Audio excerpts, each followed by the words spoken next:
I'm Lena Rao. Welcome to CrunchWeek, where we discuss some exciting stories from the past week. I'm joined by Colleen Taylor, my colleague here, and we have a very special guest this week, Jordan Crook, who's here from New York, flown all the way over for the Crunchies this week, so welcome. Thank you for having me. Appreciate it. Jordan, you're going to lead us off with this week's first story, which is all about research in motion and Blackberry and hardware stuff. So tell us about what happened. There was a big sort of come to Jesus moment maybe for that. Sure, we can call it that. In fact, it's not research in motion anymore. That's gone. So there is no RIM. It's called Blackberry now. They're going to trade under a new ticker, BBRY, I believe. So that's a big rebranding for them. They kind of need to shed a skin, if I can say that. They've had a lot of trouble over the past 5 years. In fact, ever since the introduction of the iPhone and Android, they've really lost a lot of relevancy. And while they're still leaders in messaging and secure kind of enterprise side stuff, they have lost a lot of top of mind with consumers.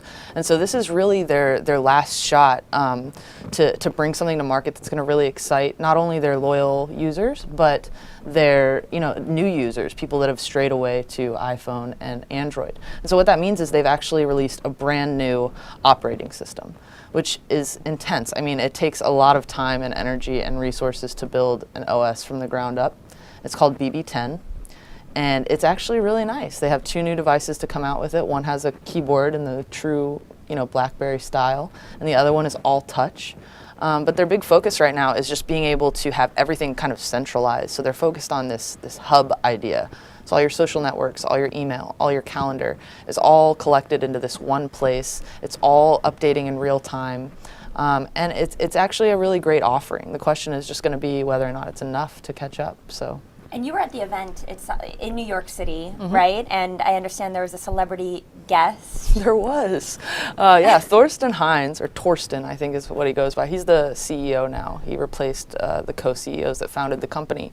And the event was being streamed live to a number of different countries. It was in Dubai and Paris and London. And he comes out and he says, we're a new company, we're a new OS, we're new devices, and we're creating a new position. And we were all like, okay, that's weird. He's like, it's a global creative director. It's really important to us. And the person we chose to fill this is a 30-time Grammy Award. And we're like, whoa, what's going on? He brings Alicia Keys up on stage.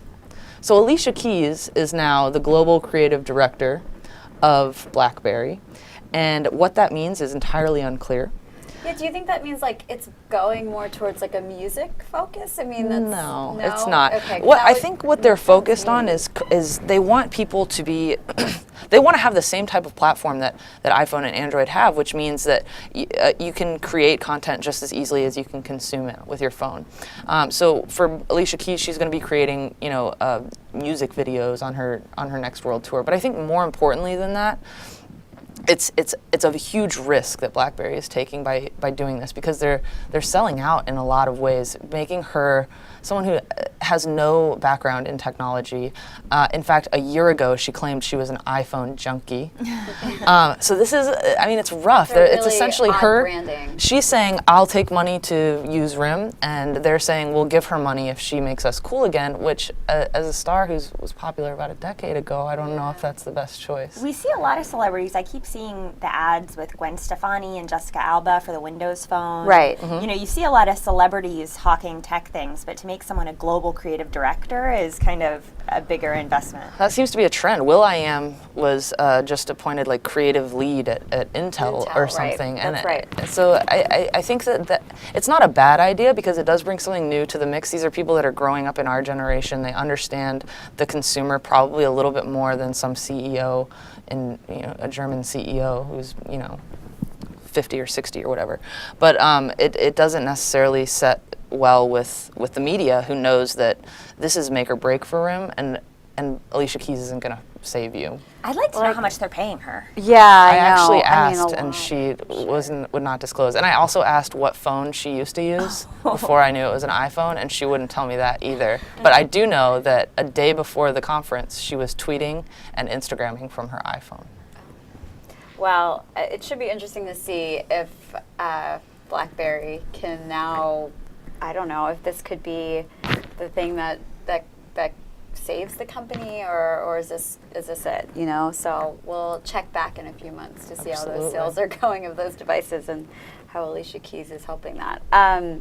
Another big story that I think we should discuss this week was Facebook earnings, and I happen to be helping cover that. But I think, you know, among a lot of things, of course, the big sort of story was how mobile DAUs have now exceeded those on web for the first time in the company's history, and it's just more of a testament to how really Facebook is turning into more of a mobile company than a web-based company. So, you know, it certainly should be sort of interesting to see how that goes for the company, and they're really sort of pushing the mobile products more. So, yeah. The Facebook mobile app is actually probably one of the most complicated and layered mobile apps in existence. It is a really difficult task to pull off, and the fact that they sped it up, like I think it was either 2x or 3x recently, makes a huge difference, obviously. I think that's a big part of why you're seeing that DAU jump. Yeah, totally. I mean, I definitely use it on my mobile phone. You know, you can only sort of speak to your own Facebook usage, but you know, I think Zuck said on the call that he's going to be investing a lot of money and efforts into product and money making products and engineering and all of that sort of thing. So it should be sort of interesting how mobile fits into that. Right, because revenue is what's really important, because it's still only a third of their revenue that comes from mobile, right? That's right. Whereas, you know, now it's a majority of users, it's still not pulling its weight. So it's still a challenge. It is, yeah, and there's still a lot of room for mobile ads to grow, because mobile ads are still sort of only a small portion of advertising revenue, which is a huge chunk of Facebook's revenue. Well, I think a lot of startups or just people out there are pulling for Facebook to figure this out. They want, you know, Facebook or Google or one of these big companies to figure it out, because just mobile advertising is not happening right now. I mean, people on mobile aren't getting paid as much for ads, and people haven't figured out a way to make it work. I mean, companies like Pandora, all these things, all of their mobile ads are suffering. And so, you know, if anyone can figure it out, hopefully it's Facebook, and they do it quickly. Yeah, for sure. So I want to move on to, I think, the most exciting thing of the week, which was the Crunchies were last night. Yeah. And you guys both were our awesome video hosts. So you guys did a great job.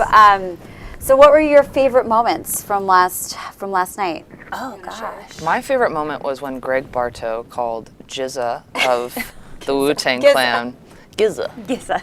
Please welcome to the stage, Gizza. And then subsequently, John Oliver ripped him a new one for doing that. That was probably the funniest thing ever. Well, too. He did. I mean, it's really hard to have John Oliver, you know, of the Daily Show, you know, very sort of funny but snarky guy, you know, in front of thousands of people. Making fun of you. Totally making fun of you, but Greg's a good sport. Another snarky moment I liked was Brian Chesky of Airbnb accepting the best collaborative consumption app, I think, and he started the speech by saying, you know, I've really got to thank, you know, the big man, you know, first and foremost, the guy upstairs, Ron Conway. You know, because at first I thought he was going into thanking God, and I was like, oh, this is more serious than the Crunchies usually get, but then, and that was just perfect, because Ron Conway really is kind of, you know, the granddaddy of so many things. Godfather. Yeah, at the Crunchies especially, and so that was funny. I forget who it was. Wasn't it one of the cloud companies? The founder came up on stage and he said, I just want to thank my mom, because she has been a fan of cloud computing from the beginning. That was Erin Levy. Erin Levy, from there we Vox, go. Which I was really excited about. I actually got to present that award, but it was the first time we had Best Enterprise as a category, and Sexiest Enterprise. Sexiest Enterprise. I forgot to add that. But Box, you know, of course, won that, and Aaron and Dylan, the other co-founder, were pretty psyched about that. So that was a good one. And then, of course, we had Zuck, who attended, which was pretty awesome. Well, he was the big winner of the Yeah, night. One of the that's big right. winners, best CEO of the year. Right. Yeah, a lot of big names. And it was fun. The after party was fun. I know you guys filmed a video kind of roaming around, which will hopefully come out soon, but it was super fun. I don't know when you guys left. I the janitors were like kicking me out, like along with a bunch of other people. I was there still at the end of the night with, Phil Libin was there, I think Travis Kalanick of Uber, like a lot of people were just still there. It was super fun, and everyone was having good conversations. Marissa Meyer was actually there later than I was. Yahoo was one of our sponsors, and she was pretty awesome. I mean, as a CEO of a company, she's a busy woman. I got to meet her for the first time, which was really exciting. But she essentially stood at a Yahoo booth and fended phone calls, or not phone calls, but signatures and photographs. Yeah. And I mean, she was a trooper. I thought it was pretty cool that she stood there and met so many people. Yeah, she was kissing babies, shaking hands. She was wearing a spectacular dress. And Louboutins. She looked great. She looked really wonderful. I can't imagine she had a baby a few months ago. This woman She does it all. I know. Yeah, she's she the really one looks person, amazing. Like the feedback that I got last night, everyone's always going to be fighting about the winners and stuff, but I had a few people that they were like, Marissa should have been CEO of the year. She's just my favorite. She's just really doing well, and so maybe next year. Maybe next year. Yeah, that's always the sort of end line of the second. Crunchies. Maybe next year. Mm-hmm. Well, we also had a bunch of really cool startups, like the NASA